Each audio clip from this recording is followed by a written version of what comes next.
बोलती पुस्तके. ज्यांना वाचनाचा नाद त्यांना बोलती पुस्तके घाली साद. आमचं चॅनल सबस्क्राईब करा आणि सबस्क्राईब करायला इतरांनाही सांगा. नमस्कार श्रोते मित्र हो, बोलती पुस्तके सादर करीत आहे ज्येष्ठ मराठी साहित्यिक चंद्रकुमार नरगे सर लिखित कादंबरी रातवा, प्रकरण 6. संध्याचा पोरगा म्हणून मास्तरांनी सरकारी पाटी दिली. मी गाळीत शिकू लागलो. गाळीत सगळा पोरांचा चिंगुरा होता. दंगाच असायचा सारा. मी कोपऱ्यात बसे. अंगावर शेरडाकडचीच फाटकी पैरण होती. जांभळानं रंगलेली, चांदवा फाटलेली टोपी असायची. कळकट आणि मळकट ध्यान बघून मास्तर छडी आपटीत माझ्याजवळ आले. म्हणाले, काय रे, ही शाळा आहे. मळकट कापडं घालून यायचं नाही. नवी कापडं घालून यायचं शाळेला, नाहीतर. मास्तरांनी स्वतःच्याच हातावर छडी मारून घेतली. मी घाबरलो. पहिल्या दिवशी शाळेत लंगोट ओला केला. माझ्या शिक्षणाचा श्री गणेशा ओल्या लंगोट्याने झाला. 2 दिवस मी शाळेला बुट्टी मारली. 3ऱ्या दिवशी पोरं आली आणि माझी उचलबांगडी केली. मास्तरांनी दम दिला, उद्यापासनं आला नाहीस तर तुझ्या बाला आणून बसवीन शाळेत. 4थ्या दिवशी गपगुमान शाळेला गेलो. आमच्या गल्लीतल्या सागावकराच्या दत्त्यानं माझी उगाचच कळ काढली. त्याची माझी कळवण लागली.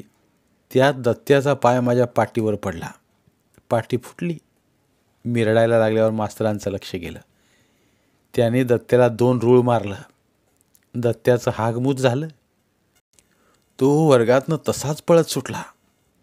माझी पाचावर धारण बसली. मला त्याचा हागमूत काढायला लावलं. 5व्या दिवसापासून गवताचा ग काढायला सुरुवात केली. धुळाक्षरं सुटली. मुळाक्षरं सुरू झाली. हळूहळू 12 खडी जवळ येऊ लागली. शाळेला जाण्यात मी हळूहळू रुळू लागलो. पण दादा कुरकुरतच होते. आई मला घरची कामं सांगे. आई सकाळी सकाळी उठे, जात्यावर दळण घाली, किती छान ओव्या म्हणत राही. मी उठे, आईच्या मांडीवर डोकं ठेवी. आईचं दळण आणि ओव्यांचं गोड सूर याने मला तंद्री लागे. डोळे मिटून आईच्या मांडीवर ऐकत पडे. भल्या पहाटे किती छान वाटे. आईचं दळण झालं की आई मला म्हशीकडे पिटाळे. म्हस घेऊन मी कोटरात जाई. कधी चेंडूच्या माळावर नेई. कवळ्या न्याहारीचा वेळ झाला की म्हशीला तळ्यावर पाण्यासाठी नेई. म्हस पाण्यात आत आत जाई. पोहणी पडे, लवकर बाहेर निघतच नसे.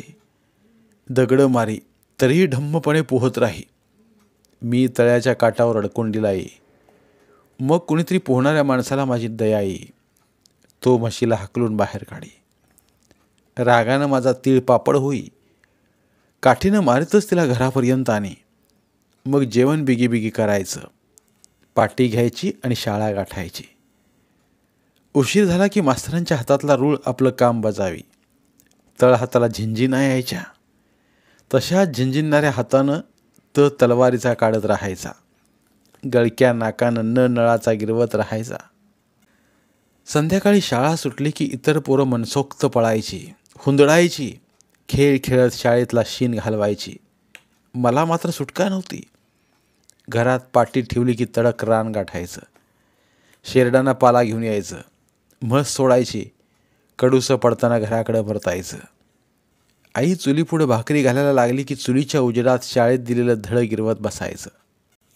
दिव्याला रॉकेल जळतं म्हणून आई दिवा लावीत नसे. जमेल तेवढं स्वयंपाक पाणी चुलीच्या उजेडातच आटपे.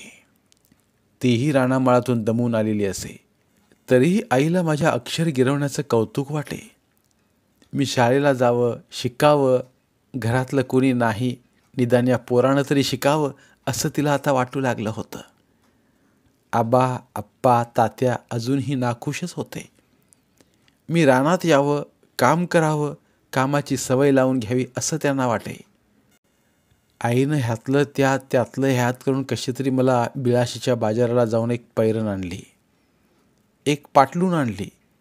घरातल्या दादाच्या उरल्या मांजरपाटाच्या कापडाच्या हातावरच टोपी शिवली. ती कापडं घातल्यावर आई माझ्याकडे बघतच राहिली. एक पापा घेतला आणि तव्याच्या कादळीनं माझी दृष्ट काढली. त्या नव्या कापडात मला पाहून माझा मीच लाजून गेलो. शाळेत मास्तराने सांगितलं, उद्या दिपोट्या येणार आहे. सगळ्यांनी धुतलेली कपडं घालून यायचं, चुकायचं नाही. संध्याकाळी मी आईला म्हटलं, आई काय र, उद्या दिपोट्या येणार आहे म्हणजे काय येणार आहे? दिपोट्या ग, तेच काय म्हणतोय म्या. मलाही दिपोट्या म्हणजे काय कळलं नव्हतं. मी चाचपडलो, काय सांगावं कळत नव्हतं.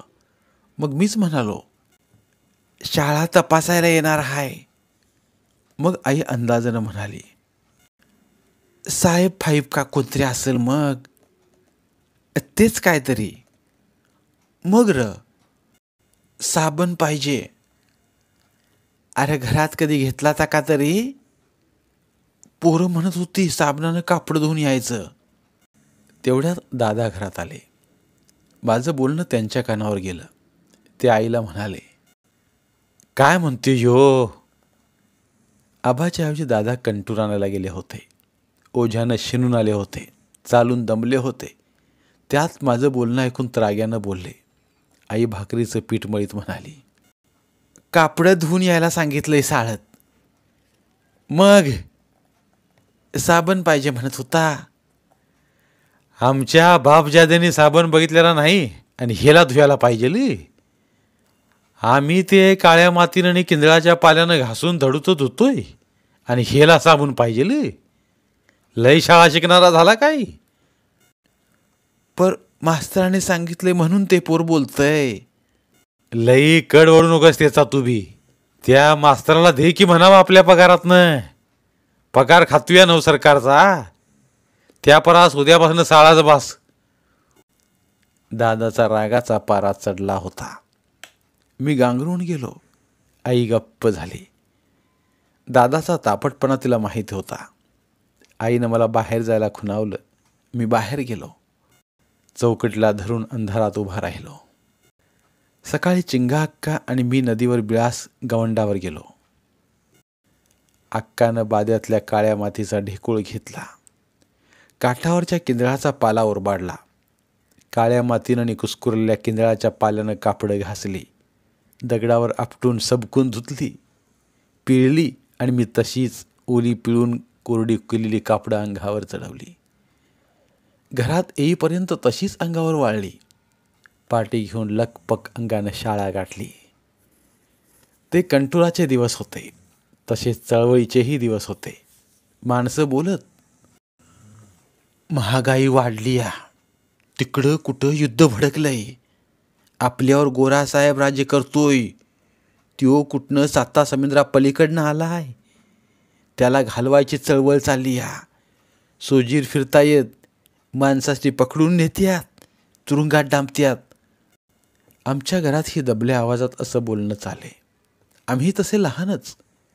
तेव्हाचे ते दिवस म्हणजे गोऱ्या साहेबाचे, घोड्यावरून टाप टाप करीत येणाऱ्या सोजीरांचे. खाकी कपडे, टाचदार तकतकीत बूट, कमरेचा जाडशीर पट्टा, त्याचं भलं मोठं बक्कल, डोईवरचं चुनीदार पागोटं, त्यातला कुर्रेदार सोजीर, हे सारं पाहणाऱ्यावर जरब बसवी. आम्हाला आवडायची ती उंच पल्लेदार तुकतुकीत उमदी घोडी. अशी 7-8 घोडी टाप टाप करीत आली की गाव चिडी चाप होय. दारं पुढं ढकलून किलकिल्या डोळ्यांनी सुजीरांना पाहत आम्ही फळीआड लपत असू, जाळीमागं दडत असू, पानंदीच्या गजपणात शिरून मुरून घोड्याचे चौखूर न्याहाळत असू. त्यांचा टाप टाप असा आवाज कसा निघतोय ते कानात साठवीत असू. सुजीरावर फेकण्यासाठी एखादा खडा हिरीत असायचो. मुठीतल्या मुठीत सुजीरावरचा राग काढायचो. आवळलेल्या मुठीत खड्याचा चुरा होई. सुजीर मात्र ऐटीत जात राहायचे. ते चावडीवर यायचे. गावच्या पाटलाला हाल हवाल विचारायचे. दम भरल्यागत बोलायचे. पुढल्या गावची खबर घ्यायला निघायचे. गाडं वाटणं सुजीर निघाले की रानामाळातली माणसं चोरट्या नजरेनं पाहत, दबून राहत. अशी सुजीरांची रोजची फेरी असायची. तालुक्याहून निघायचे. खबरी घेत वरच्या गावापर्यंत जायचे. सूर्य मावळताना परतायचे. त्यांची ही गस्त आली की माणसं भेदरायची, भ्यायची. आम्ही पोरं ते गांगरून दडायचो. सुजीर आले, सुजीर आले म्हणत खेळत्या पोरांचा घोळका फुटायचा. लपायला मिळेल तिथं लपायचं. धडधडत्या काळजानं घोड्यांची दमदार दौड बघायचे. चावडीला लागून शाळा, मध्ये फक्त भिंत आणि त्या भिंतीत दांडगट असं एक दार, कायमचं बंद असलेलं. दाराला फट. त्या फटीतून चावडीतल्या भल्या दांडग्या जाडजूड छाती इतक्या उंचीच्या जुनाट लाकडी पेट्या दिसायच्या. 2-3 माणसं झोपतील एवढ्या लांब रुंद. कधीमधी कुणी नसलं की चावडीतलं सण त्यावर डुलकी काढायचे. त्यांचं घोरणं पर्वच्यासारखं ऐकू यायचं. सुजीर चावडीवर आले की मास्तरांची तारांबळ उडायची. ते आम्ही न पाहिल्या आगगाडीचंच नि फुटक्या हौदाचं गणित घालता घालता घाबरटपणे म्हणायचे, पोरांनो, सुजीर आले, धरून नेतील, बोलू नका. आणि स्वतःच आकसून जायचे. त्यांचा फुटका हौद बनायचा. एकदा तर जीवावरचं बोटावर निभावलं हा धडा शिकवत होते. अंगात शिवाजी महाराज संचारल्यासारखे हातवारे करून सांगत होते. भयंकर रात्र. शिवाजी राजांनी शाहिस्तेखानाला वेढला. महाराज वाड्यात शिरले. हातात तलवार तळपत होती. शाहिस्तेखानाला हे कळलं आणि खिडकीतून तो पळू लागला. महाराजांनी हातातली तलवार अशी उगारली आणि हातात तलवार असल्यागत हात उगारून त्यांनी पावित्र्यात असं म्हटलं आणि खानाच्या बोटावर वार करणार तोच त्यांच्या कानावर सुजीरांच्या घोड्यांचे टाप टाप आवाज आले. मास्तरांचा उगारलेला हात अदृश्य तलवारीसह खाली आला. धडातलं वारं एकाएकी जावं तसं ते म्हणाले, सुजीर आलं, सुजीर आलं, बोलू नका, धरून नेतील. आपण तलवार उगारलेली सुजीराणी पाहिली की काय असं वाटून गप्पगार झाले ते. हे सोजीर कुणाला तरी चावडीवरून धरून आणीत, हंटरानं मारीत. एकदा तर सोजीराणी कुणाला तरी धरून आणलं होतं. त्या माणसाला उघडा केला होता. त्याच्या उघड्या अंगावर चुन्याचं पाणी मारलं. खाली जमिनीवर अंथरल्या हरभऱ्यावर झोपवलं होतं. घाऱ्या डोळ्यांचा जाडजूड साहेब हातातल्या हंटरचे फटकारी मारित होता. तो माणूस कळवळून ओरडत होता. आमच्या शाळेतली पोरं पार गांगरून गेली होती. कित्येकांनी तर चड्ड्या ओल्या केल्या होत्या. मास्तरांची गत तर काय विचारावी. जणू यानंतर आपल्यालाच त्या हरभऱ्यावर झोपावं लागणार होतं, अशा मनस्थितीत ते होते. आम्ही आधारासाठी मास्तरांच्याकडे पाहत होतो. मास्तर आमच्याकडे पाहत होते. पण असं असलं तरी आमच्या बालमनात एक चीड धुमसत राहायची. देवळात पाहिलं नरसिंहाचं चित्र आठवायचं. आपण नरसिंह बनावं आणि दार तोडून चावडीत शिरावं. सुजीरांची पोटं फोडावी. दात आवळले जायचे. हात शिवशिवायचे. हंटरचे आसूड काळजावर उमटायचे. सांज झाली की शेताभातातली माणसं घरी यायची. माझे वडील, थोरले भाऊ काम आटोपून परतायचे. रॉकेलचा दिवा तांबूसा ढंढणत असायचा. चुलीतला जाळ धगधगत राहायचा. आई माणसं भुक्यावून आलीत म्हणून जेवणाची घाई करायची. निखाऱ्यावर खरपूस भाजत निघालेला भाकरीचा खमंग वास सुटलेला असायचा. त्याचवेळी दिवसभराचं बोलणं व्हायचं. आजची कामं, उद्याची कामं बोलून व्हायची. कुणी कुठल्या हुद्द्यावर जायचं ठरायचं. मग जेवता जेवता बोलणं निघायचं. कानावर आलेल्या गोष्टी इकडं तिकडं सामसूम घेऊन हळू आवाजात बोलायचं. गोऱ्या साहेबाला समिंद्रा पलीकडं घालवायचं आहे म्हण. चळवळ चालली या. ह्याच्या मागं गांधीबाबा आहेत म्हण. उगाच साधा माणूस आहे म्हण. पण माणसं तुरुंगात जातात त्याच्या बोलासाठनं. तारा तोडत्यात, पोस्ट लुटत्यात, भूमिगत होत्यात. तिथं चकमक उडाली. ह्या गावाला गोळीबार झाला. तमक्या गावाची चौकी लुटली. सुजीरांच्या बंदुका पळवल्या. सरकार धाजीना तलाट्याचं नाक कापलं. तिथल्या चावडीवर दगडं पडली. अमक्या खिंडीत पोस्टमनचा खून झाला. तमक्या गावात पाटलाला कोलदांडा घातला. गोऱ्यांची फलटण भागात शिरली या. त्या जंगलात भूमिगत लपल्यात. ह्या गावातनं त्यांना भाकरी पोच होत्यात. गोरासाहेब हादरून गेलाय म्हण. अमुक माणूस इंग्रजांचा खबरी आहे. तमुक काँग्रेटांचा नजरे आहे. त्या काँग्रेटवाल्याची घरची माणसं ठाण्यात डांबून ठेवली आहेत. त्या तुरुंगातनं कैदी पळालं. काँग्रेटवाल्याने अमुक तुरुंग फोडला. सुजिरांची घोडी तर सारखी पळत्यात. काय होतंय काय की. अशी एक ना दोन अनेक बोलणी निघत. आत बाहेर अंधारात वळचणीला कानोसा घेऊन चोरटं बोलणं झाले. अंधारात जरा जरी खसपटलं तरी खबऱ्याचा भास होई. मी चुलीतल्या धगधगत्या निखाऱ्यावर नजर लावी. हे कसलं काय चाललंय ते नीटसं उमगत नसे. कोण गोरा साहेब, कसला, कुठला, कधी न पाहिलेला कोण हा?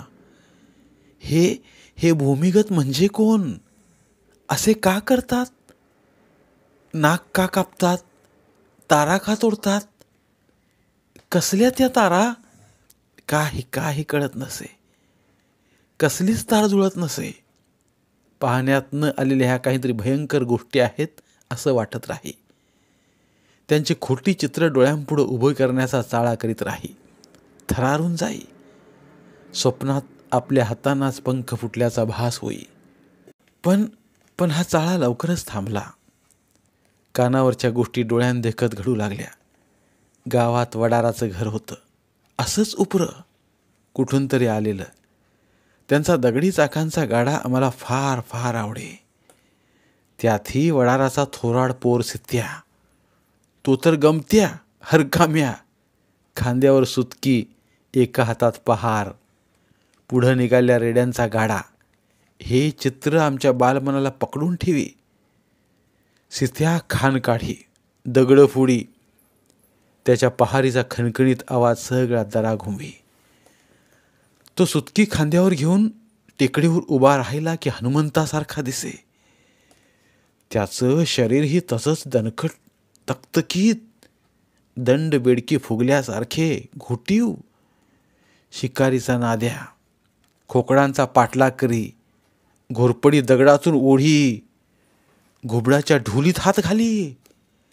बकऱ्यासंग टकरी खेळणं हा त्याचा आवडता छंद. कसं काय झालं, एक नवच खूळ घेऊन आला. आम्हा लहान मुलांची प्रभात फेरी काढायची म्हणू लागला. गोऱ्या साहेबाला समुद्राच्या पार हाकलायचाच म्हणाला. खरं तर गोरासाहेब पाहिला नव्हता. समुद्र म्हणजे काय हे पण कळत नव्हतं. पण एकूण त्यावेळचं वातावरण पाहून न्यारं काहीतरी करायचं एवढं कळत होतं. भारल्यागत भीत भीत पण धाडसाचं काहीतरी आहे हे पटायचं. प्रभात फेरीची जमवाजमव झाली. आम्हा बाळगोपाळांची सेना फेरीत सामील झाली. त्यावेळी सित्या हात उभारून म्हणायचा, लेंगे स्वराज्य लेंगे, चरखा चला चला के लेंगे स्वराज्य लेंगे. या शब्दाचा अर्थच कळायचा नाही. पण आम्ही मात्र हात उभारून जोशात म्हणायचो. कधी, या गरिबांनो या, झेंडा हाती घ्या, काँग्रेसची हाक तुम्हा हाय हो, हाय हो, काँग्रेसची हाक तुम्हा हाय हो. पोरं उत्साहानं जमायची. लांबडच्या लांबड लागायची. हुर्द भरायचं. मुठी आवळून ओरडायचे, सावकारशाही, भांडवलशाही ठेवायची आता नाय हो, नाय हो, ठेवायची आता नाय हो.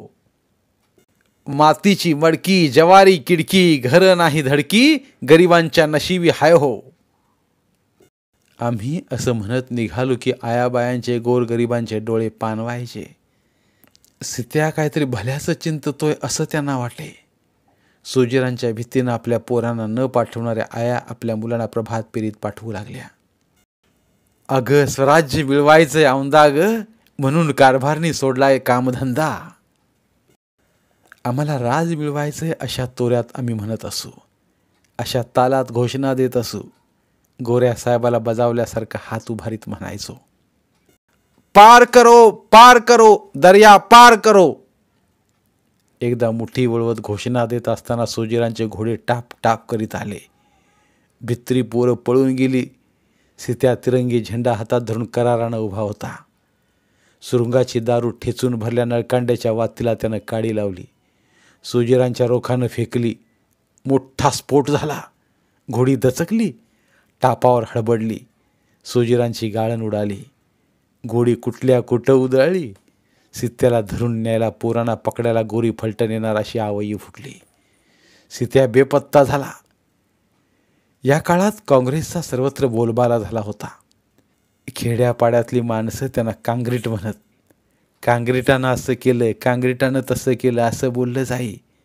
गोऱ्या साहेबाला हाकलून लावण्यासाठी काँग्रेटवालं पेटून उठलं होतं. आपल्या गांधीबाबानं तसं सांगितलंय म्हण. आमच्या वारणा खोऱ्यात याचं वारं जोरात होतं. चले जावची चळवळ दडपून टाकण्याचा प्रयत्न इंग्रजी अधिकारी करीत होते. पण त्यामुळं गावामधील वातावरण तापतच होतं. आमचा वारणा खोराही भारून गेला होता. वारणा खोऱ्याला फार मोठा इतिहास आहे. तो आम्हाला हळूहळू कळू लागला. या लढ्यात उतरलेल्या लोकांच्या गोष्टी कळत, माणसं सांगत, प्रत्यक्ष भाग घेतलेले लोक तो धगधगता इतिहास बोलून दाखवत. आमचा भाग म्हणजे क्रांतिकारकांच्या लढ्याचे आश्रयस्थान होता. क्रांतिकारक भूमिगत होत ते इथल्या जंगला डोंगरांतून, वस्त्या वाड्यांतून. पहिलं होमकुंड पेटलं ते इथं. घडू घातलेल्या स्वतंत्र भारताचा तिरंगा प्रथम फडकला तो इथं.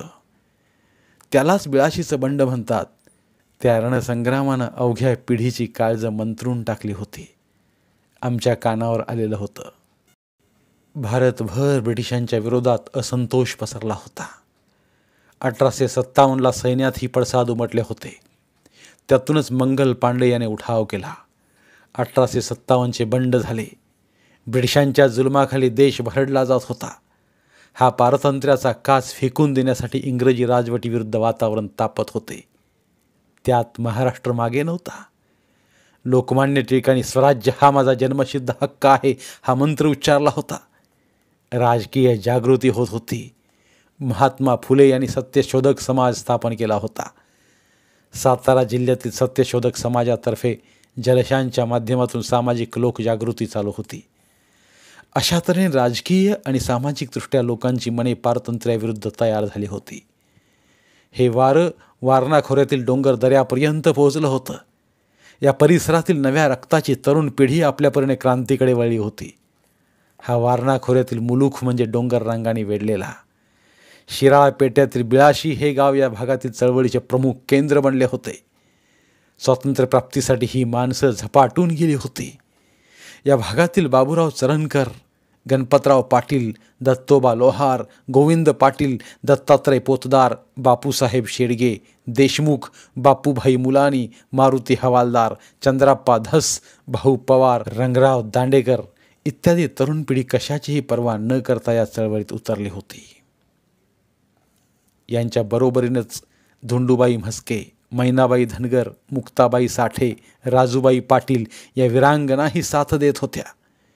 कत्ते गुरुजी, बर्डे गुरुजी यांनी लोकांची मने प्रज्वलित केली. इंग्रज सरकारने सुवर्णभूमी म्हणून एकेकाळी प्रसिद्ध असलेल्या भारताचे अनेक जुलमी कायदे करून लूट चालवली होती. ज्याचं कायदे केले होते सारी प्रजा त्रस्त झाली होती. राजकीय विचारवंतांना हे सहन होत नव्हते. इंग्रजी सत्तेशी असहकार करून पाहिला, पण इंग्रजी सत्ता अधिकच जुलमी कायदे करून भारतीय प्रजेला मोडून काढीत होती. शेवटी महात्मा गांधींनी कायदेभंगाची चळवळ उभी केली. 1930 साली महात्मा गांधीजींनी मिठाचा सत्याग्रह करण्याची घोषणा केली. त्यांना प्रचंड प्रतिसाद मिळाला होता. तराठ्यांच्या नोकरीवर असतानाही नाना पाटील या मिठाच्या सत्याग्रहाला गेले होते. शिराळा पेठ्यात अर्थात वारणा खोऱ्यात महात्मा गांधींच्या मिठाच्या सत्याग्रहाचे जोरदार पडसाद उमटले. या भागातील या तरुण पिढीत नवा जोश आला. कायदेभंगाचा मूलमंत्र स्वीकारला. इंग्रजी सत्तेला उलथून टाकण्यासाठी त्यांनी कंबर कसली. या बिळाशीच्या क्रांतिकारकांची कुरळपचे विष्णू पाटील, शिराळचे लक्ष्मणराव हसबनीस, भिलवडीचे दत्तोपंत कुलकर्णी यांची बैठक झाली आणि जुलमी दंगल कायद्याच्या विरोधात सर्व शक्तीनिशी सत्याग्रह करण्याचा बेत पक्का झाला. 18 जुलै हा दिवस ठरला आणि त्या दिवशी या अपूर्व लढ्यासाठी हे क्रांतिकारक बाहेर पडले. त्यांनी भर दिवसा जंगल गाठले. एक उंचसा सरळ सागवानचा 40 फुटी सोट तोडला. त्याच उत्साहाने बिळाशी गावातील महादेवाच्या मंदिरात आणला आणि असंख्य जनसमुदायाच्या साक्षीनं त्यावर तिरंगी झेंडा लावून उभा केला. भारतातील एक क्रांतिकारक अशी घटना घडली.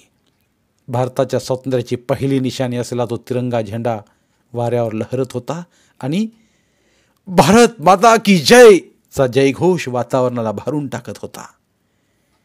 ही बातमी वाऱ्यासारखी चौमुलखात पसरली. लोकांच्या झुंडीच्या झुंडी अत्यंतिक उत्साहानं लहरणारा तिरंगा झेंडा पाहण्यासाठी भोवती लोटत होत्या. झेंड्याच्या संरक्षणासाठी जीवाच्या कराराने लोक वेढा टाकून अहोरात्र बसत होते. गावागावातून प्रभात फेऱ्या निघत होत्या. झेंडा उभारल्याची बातमी इंग्रजांच्या कानावर गेली. शिराळा पेट्याचा अधिकारी अय्यंगार होता तो काही गार्ड घेऊन बिळाशीत दाखल झाला. लोकांना हे कळताच झेंड्याभोवतीचा वेढा अधिक घट्ट केला. काही झाले तरी झेंड्याला हात लावू देणार नाही असा निर्धार लोकांचा होता. गावोगावच्या लोकांनी हीच धारणा बाळगली. झेंड्याभोवतीची प्रचंड लोकशक्ती आणि त्यांचा निर्धार पाहून तो गोरासाहेब हादरून गेला आणि त्यांना शिराळा गाठला. इतर भागातलेही स्वातंत्र्यप्राप्तीच्या ध्येयाने झपाटलेले क्रांतिकारक बिळाशीला भेटी देऊन लोकांना चेतना देत. हा पहिला टप्पा यशस्वी केल्यानंतर भरारत्या या झेंड्याच्या साक्षीने गवत सत्याग्रहाची आखणी केली गेली. हे सत्याग्रहाचे लोण खेड्यापाड्यात पसरले. ठरल्या दिवशी वारणा खोऱ्याच्या गावागावातून हजारो लोक विळे घेऊन उत्साहाने आले. जिकडे तिकडे गर्दीच गर्दी. यावेळी आमच्या भेडस गावच्या राजाराम सोनाराने तर चांदीचा विळा केला होता. या ज्वलंत देशाभिमानाने झटलेल्या हजारो लोकांनी कुसाईवाडीच्या जंगलात गवत कापणीचा सत्याग्रह केला. सारे रानमाळ अलोट गर्दीने फुलून गेलं होतं. जयघोषांनी सारा आसमान दणाणून टाकला होता. अर्थातच या गवत सत्याग्रहाची व कायदेभंगाची बातमी इंग्रजांपर्यंत पोहोचली. या गोष्टीने चिडून जाऊन बंकट सिंग हा फौजदार पोलीस पार्टीनिशी बिळशीच्या सीमेवर दाखल झाला. ही बातमी या सत्याग्रहींना कळताच त्यांनी देवळावरचा ढोल वाजवला. लोकांनी काय समजायचं ते समजलं. कामधंदा तसा सोडून लोक झेंड्याच्या रक्षणासाठी धावले. गाव फुलवून गेला. देवळाभोवती गराडा घातला आणि भारतमातेचा जयघोष करीत राहिले. ही अलोट गर्दी, त्या गर्दीच्या देशाभिमानाच्या तीव्र भावना पाहून तावातावाने आलेला फौजदार बावरून गेला. त्यानं प्रसंग ओळखून सहमतीचं धोरण अवलंबलं. आक्रमक पवित्र पाहून त्यानं फक्त रंगनाथ दांडेकरांना व दोघा तिघांना अटक करून घेऊन गेला. एवढ्यावर लोक थांबले नाहीत. त्यांनी पक्क्या निर्धारानं शिराळा पोलीस चौकीवर मोर्चा नेला. एकूण राग रंग पाहून फौजदारला दांडेकराला सोडावं लागलं. लोकांनी बिळाशीत विजयोत्सव साजरा केला. महादेवाच्या देवळावरचा तिरंगा 18 जुलैपासून अखंडपणे लहरत राहिला होता. या बिळाशीच्या बंडाची बातमी भारतातच काय पण लंडनपर्यंत पोचली. ब्रिटिश पार्लमेंटला हादरा बसला. त्यावर जोरदार चर्चा झाली आणि अचानक 5 सप्टेंबर 1930 रोजी 10-15 मोटारीतून शेकडो पोलीस वारणा खोऱ्यात घुसले. लोकांनी झेंड्याभोवती कडं केलं. लाठीमार झाला तरीही लोक डगमगले नाहीत. प्राणपणाने झेंड्याच्या रक्षणासाठी झटू लागले. पोलिसांनी झोडपायला सुरुवात केली. पोलीस जमावातून घुसून झेंड्यापर्यंत जाऊ लागले.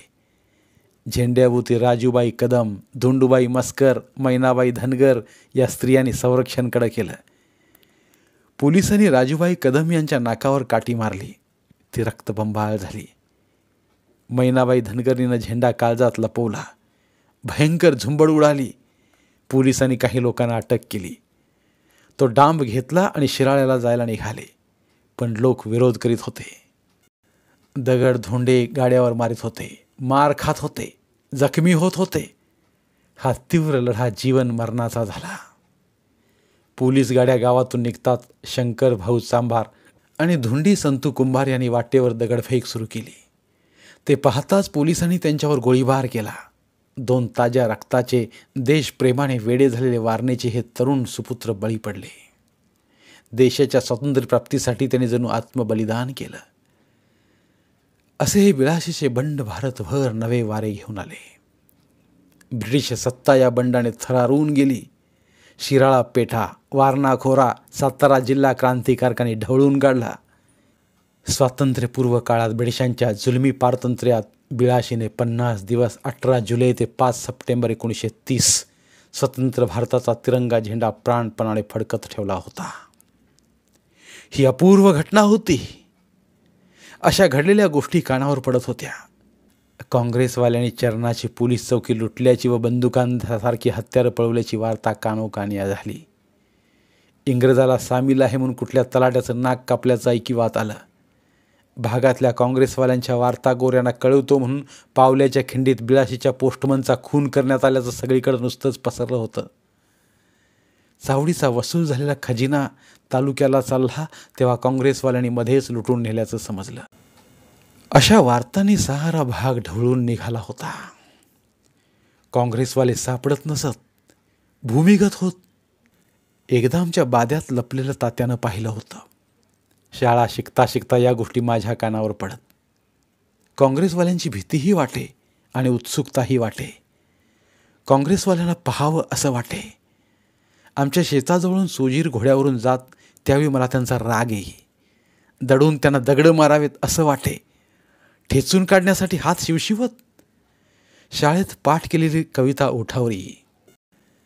खबरदार जर टाच मारुनी जाल पुढे, चिंधड्या उडविन राही राही एवढ्या. धन्यवाद. उर्वरित कादंबरी पुढील भागात. धन्यवाद. बोलती पुस्तके श्रोते मित्रांसाठी मराठी साहित्याचा खजिना फक्त 59 रुपयात. फक्त 59 रुपये माफक फी भरून आमच्या साहित्यरत्न या चॅनलचे सभासद व्हा व भरपूर मराठी ऑडिओ बुक्सचा आस्वाद घ्या.